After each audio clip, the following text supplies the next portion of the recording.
We first met Jacoby back in December. At the time, she was pregnant and living in the St. Matthew's House Women and Children's Shelter in Fort Myers. I always felt like no one wants to help me. How can I be a mom if I can't keep a stable roof or I can't keep a job? Before arriving at the shelter, she and her several young children had been surviving by living in her car. I had to pray every night to make sure we were okay. We woke up to see the next day. But a lot has changed since we were introduced to her. I stayed in for 6 weeks, and within those 6 weeks, I prayed, I stayed consistent, I kept my faith. She has since given birth to a healthy baby boy, and she credits St. Matthew's House for helping her get back on her feet. Basically, they pushed me to, be better, trying to stay on task, stay on path, just reminding me of the steps of the things that I need to do to get to where I am today. Every resident that comes into the shelter is immediately assigned a case manager, and that case manager stays with that resident through the whole time that they're with us. So every week they're meeting with that resident.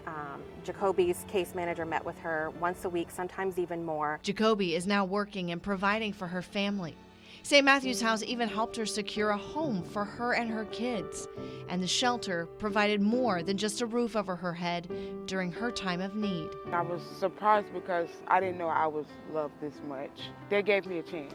They gave me a chance. A chance to reunite with her children and a chance to raise them in a home and have a job that allows her to put food on the table.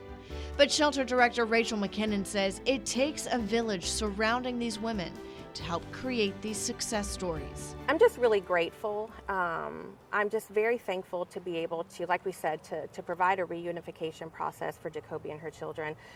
I'm grateful to my staff and our case managers who work so hard to come alongside these women and see them from crisis to contributor. Jacoby says leaning into her faith and relying on the workers at St. Matthew's House for guidance is how she was able to start a new life for her and her kids. I just left everything in God's hand, and once I did that, everything started to fall in place. I got my daughter back, I got a job, I got a place, I got my car fixed, and we're glad to call our house a home.